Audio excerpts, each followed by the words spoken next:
this is not the video that I was hoping to be making today. So you guys saw putting the car back together last week. We had to get it ready for this coming weekend. Well, turns out that Gateway, which is local to us, not called Gateway anymore, Worldwide Technology Raceway, turns out they don't have Test and Tune on Wednesdays anymore. They have, I guess, gone towards the bigger events, NHRA, NASCAR, stuff like that. So we looked on the schedule. They didn't have an event till the end of the month, and I still needed to get my NHRA license to be able to compete at Rocky Mountain Race Week in the class we want to compete in. So we looked around all these tracks in the Midwest trying to find somewhere to go this weekend. And we found Byron Dragway up in northern Illinois that they were having a Test and Tune on Monday, which was Memorial Day, which is awesome because that worked for us. The shop was closed. We could just run up there and race. So headed up the night before, stayed up there, and then we got there early. They were having bracket race, 10,000 to win bracket race. So that was cool. Paid entry fee, got our first 3 or 4 runs in. It was doing good. Ran my first personal best on a quarter mile. Went 8:95, no issues doing that. Kind of low boost. It was like a 5:77 eighth mile with a 1:35.60 foot. So super slow, conservative, what I thought was conservative. And on the 5th pass, right at the top end, got a little vibration, and then it popped, and then pretty much all hell broke loose, and I could hear motor bits jiggling around in the pan. So still have no idea what happened. I looked over the data log. I can't really see anything. It may have been a touch lean, but I figured it was safe for that boost level. So we're gonna dig into it tonight, pull the motor. We have a race this coming weekend at Bonne Terre. It's our Saturday night street race, the one we sponsor. So we're gonna try and see what we can do and do some diagnosing tonight and see what we can find. Hopefully the cam and lifters aren't damaged. That way we can reuse them. Here is the result of that. Looks like number 7 and 8 got taken out. I believe, I don't know which one broke first, but I believe it knocked the other one out. The driver's side has the piston stuck up in the top, so it's just sitting there. Passenger side is completely gone, but the rod is split in two and shoved back up into the bore. Yeah, so we believe number 7 and 8 got taken out. I don't know which one happened first. Put a hole in the pan, which kind of sucks, down there. I think we were able to beat it out and fix that. Need a new pan gasket. I think the pickup is fine. I'll probably just clean it out. I don't see anything wrong with that. But yeah, this is a piece of a rod, bolt still in it. This is mostly piston debris, I believe. Not sure what this is. I might be a piece of the pickup there. Yeah, not sure what that is. So just a lot of carnage. Really sucks not knowing what happened. There was nothing on the tune that said anything. So we're gonna dig into it tonight, pull the motor out, figure out a little bit, and see where we are. What's going on? So thought I'd give you guys a small, kind of big update. Just brought in a bunch of parts from outside, so we're getting parts to fix this thing. Hopefully be ready to test on Friday. That would give us a week before we left for Rocky Mountain Race Week. Not ideal situation, but we got to get some testing in before we go down, drive 6.5 hours to get any testing done.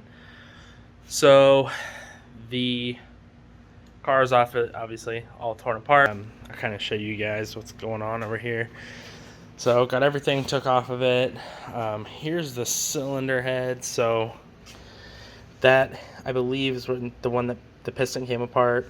It bent valves, pretty much all these.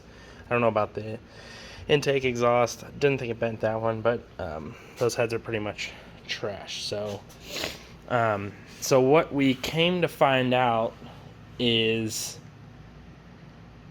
so it was a kind of a combo of a few different things. The engine was way too lean. Kind of took some advice that I probably should have second guessed. It was just too lean for what we were doing.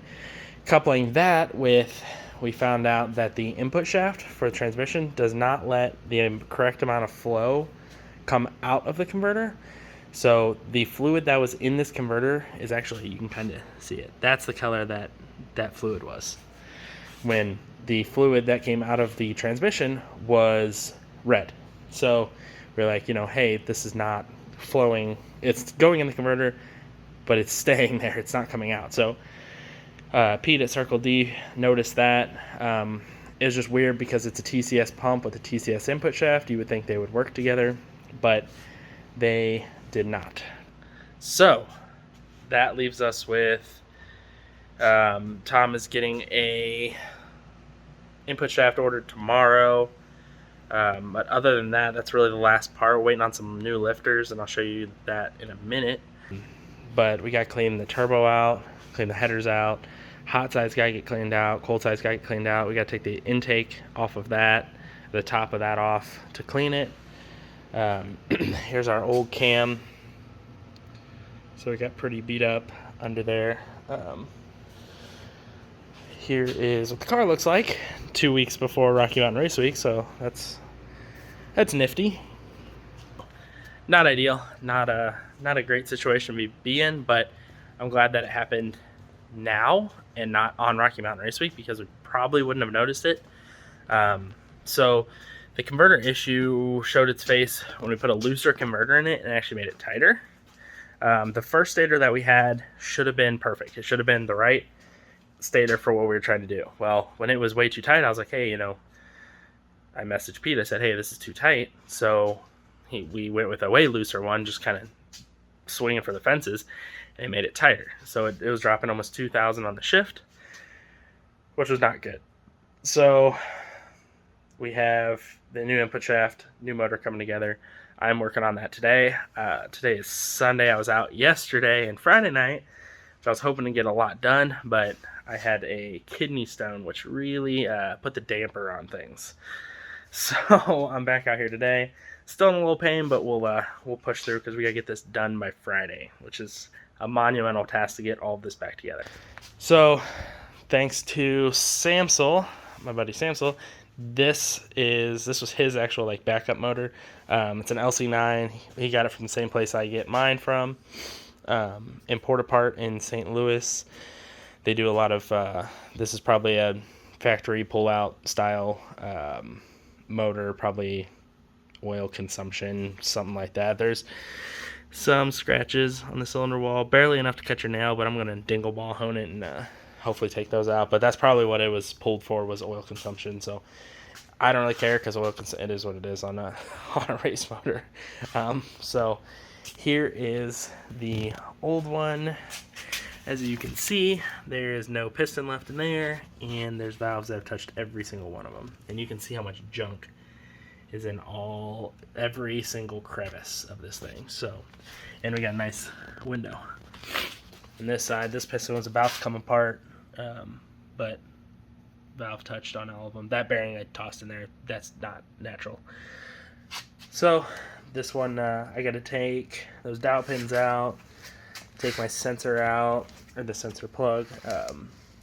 Oil pump's trash. I'm not even worried about that. I need the LS2 dampener. I like those.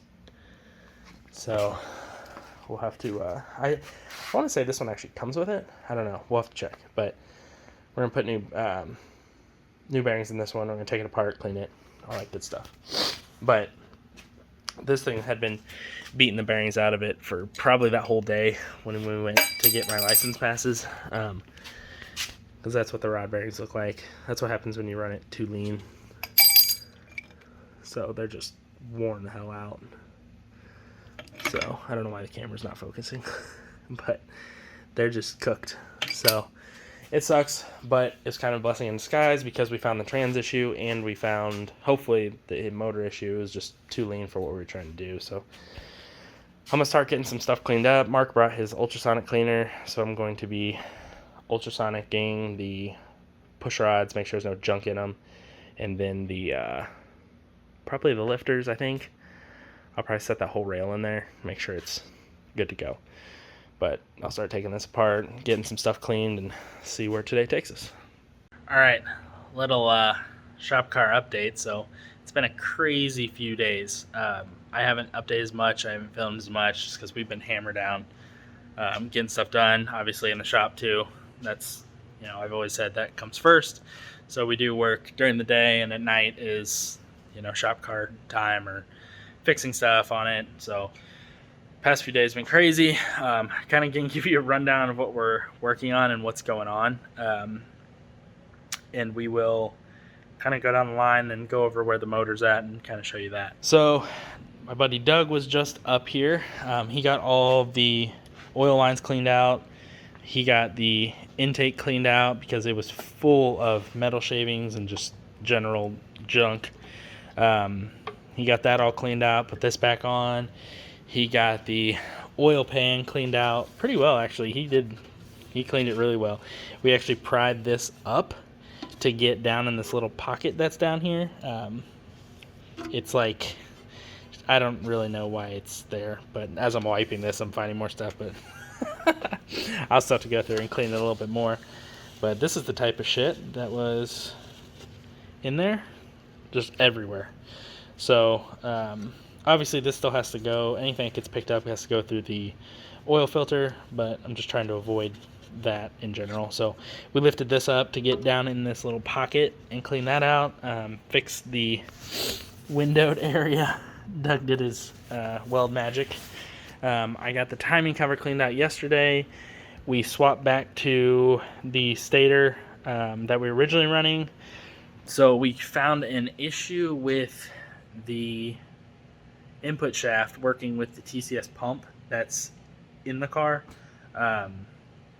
Something about it doesn't work. Then the shaft OD is too big and doesn't let the fluid flow enough, and that's why so much burnt material in the torque converter, and it was not flowing out of the torque converter. So that was kind of a whole long ordeal, and we ordered another input shaft, so hopefully that fixes it. If that doesn't fix the transmission issue, then we're probably not going to make Rocky Mountain Race Week, because I don't want, and Pete agreed that if it doesn't fix it or show signs of fixing it, if we run it and tow a trailer, it's going to burn the converter up and it's going to burn the transmission up, because it was not letting fluid out. It was just staying in there. So hopefully that solves the issue. We got, that's a junk cam. Let's see. Doug got these lines cleaned out. The oil feed return. So those are all good to go.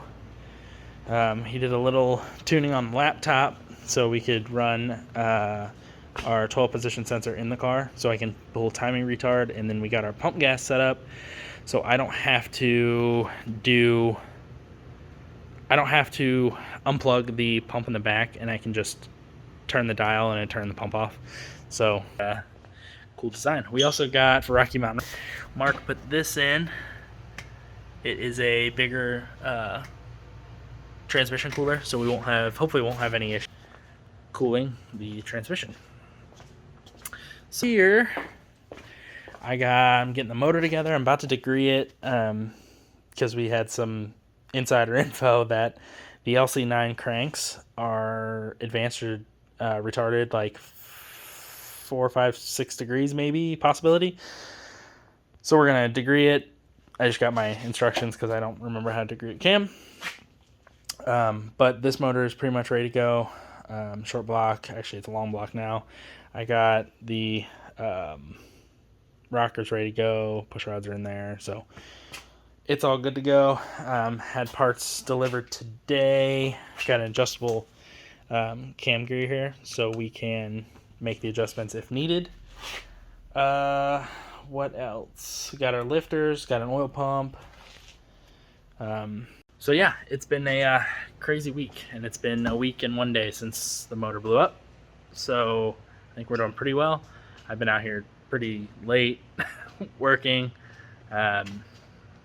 So along with having a kidney stone the past week. So yeah, it's been an interesting week. It was not looking good for rain on Friday. So if we don't get to test Friday, we're going to be going to Rocky Mountain Race Week with absolutely no test passes.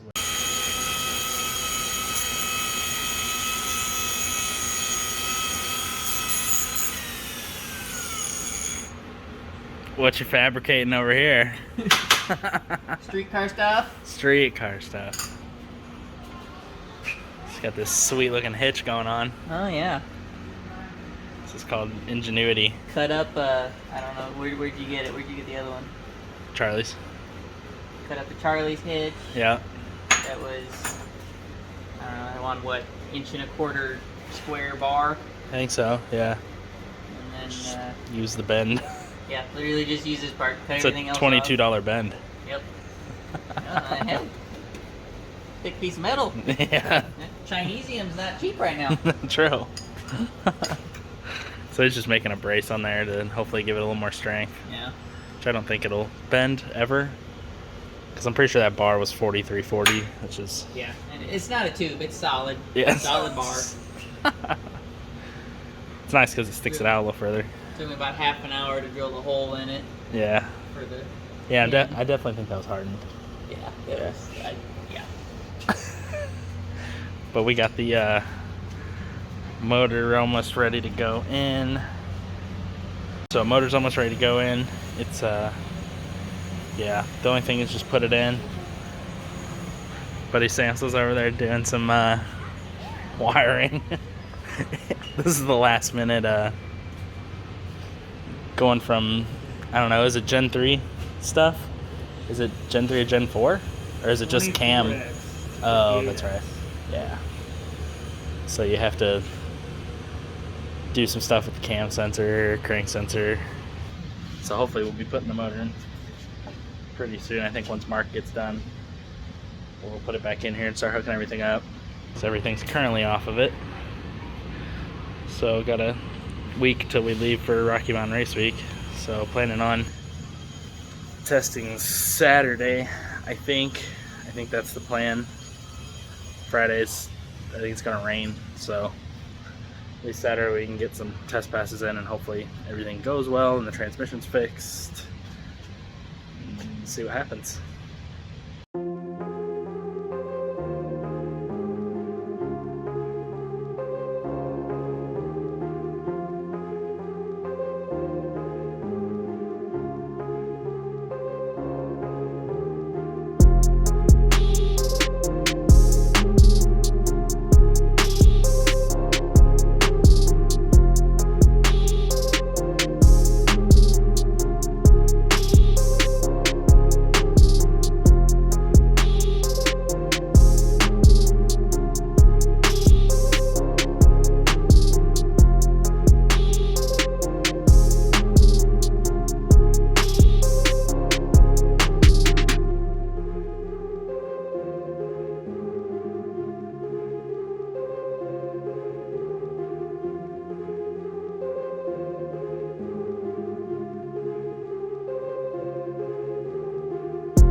All right, it's Rocky Mountain Race Week prep 4 days before.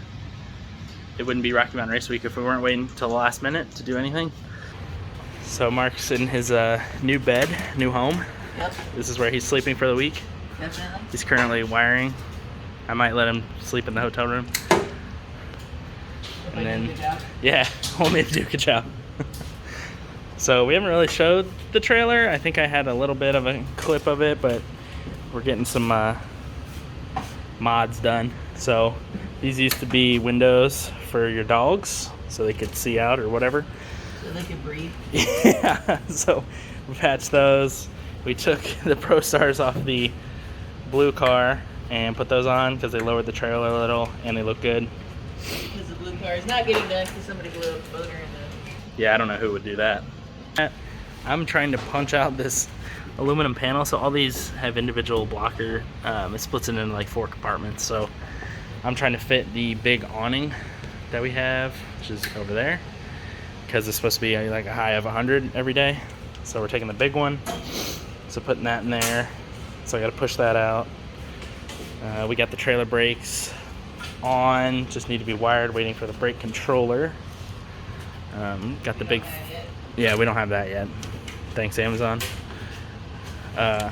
Took this big fan thing off the top. We're gonna patch that hole, clean up the top, and Samson's gonna attempt to wire a trailer for the first time ever. Really? I mean, it's like a race car, Yeah.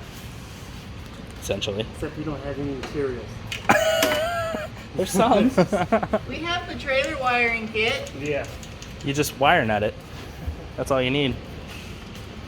That's all I'm looking for. I'm gonna have to scrape some silicone on this side over here. Hey, Rocky. There's a lot of silicone everywhere.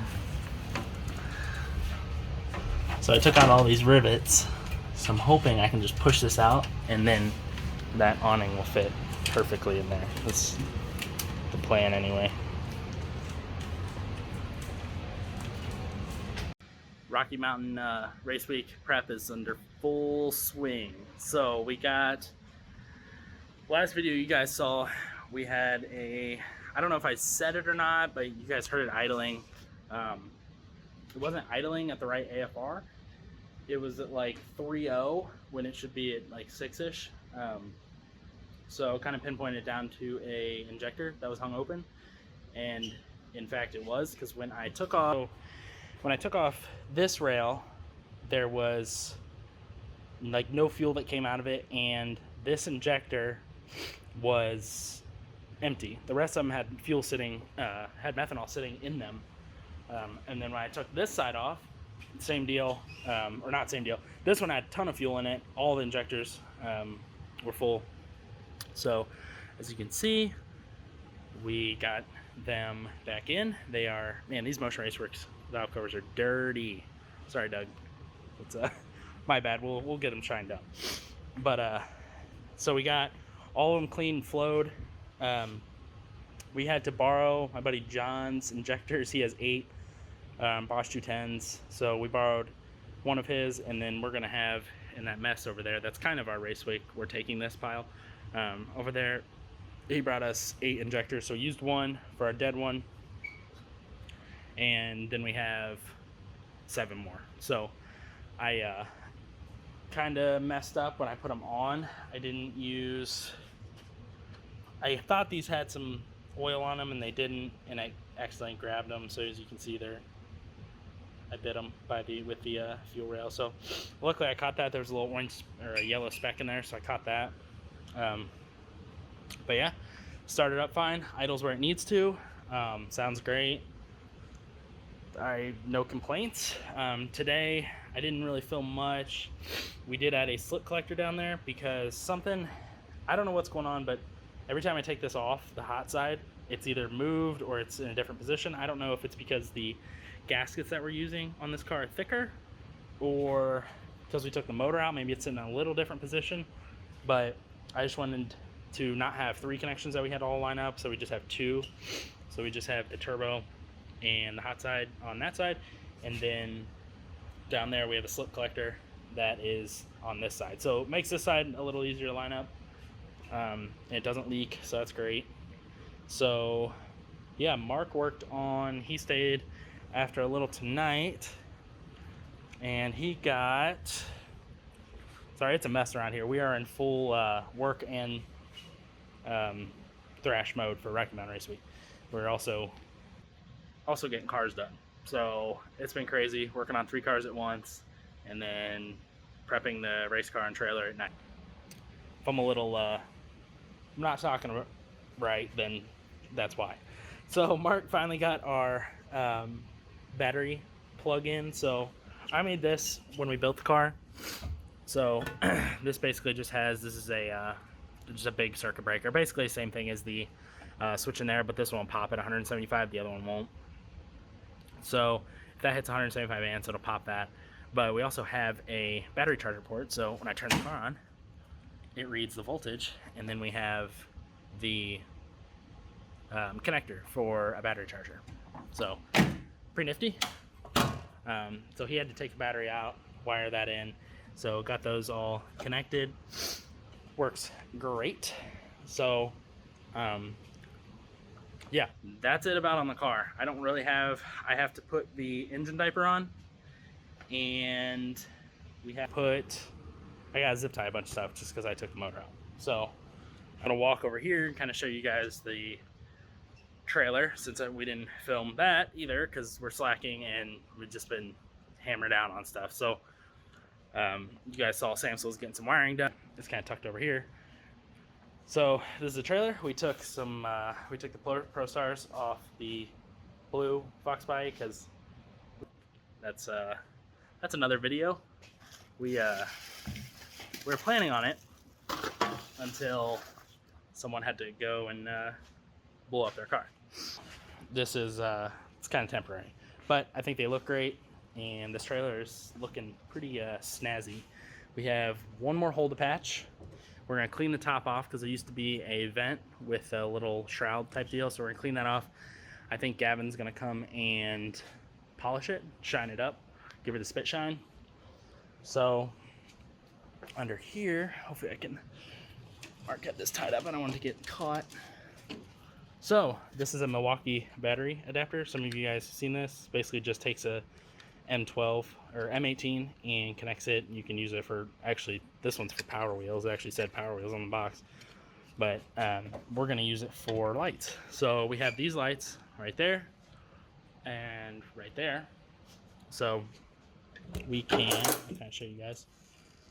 So under here, we're still gonna finish up wiring. We're gonna do that tomorrow, but we're gonna have this mounted like somewhere over here, and that way we can just plug a battery in and it'll have our lights, which are shining down right now. So sorry if it's looks smoky in here. It actually is because I just ran the car, so it was burning off some excess oil. So we have these lights which should, you know, shine right where we're trying to work. So we're gonna power off that battery, and then we're gonna put some lights up in here. I have some basic LED lights in over there. So make sure I don't pinch that wire. I did that earlier. Yep, just like that. So anyway, that's kind of the gist of our trailer. So on the back here, this side, I believe we're gonna put tools in a cooler. We have a big cooler that we're gonna take because it's gonna be hot. And in this side, we got the jack packed up. Don't know if that's final location, but we got the big awning. We're taking the 10x12 because once again, it's gonna be like 100 degrees each day. And I believe we're gonna put the fuel up in that one with some more tools, if I had to guess. We are T-minus, what's today, Monday? Probably Friday morning, like 7, so T-minus 3 days. We'll just call it 3 days. So tomorrow, I'm gonna get the car back on the ground, get it buttoned up, and that will be ready to go. And then we plan on, Mark's gonna work on the trailer tomorrow, get that done, and then Wednesday night we're gonna pack, and that way we don't have to stress out Thursday night. So that's the goal. We'll check in with you guys later.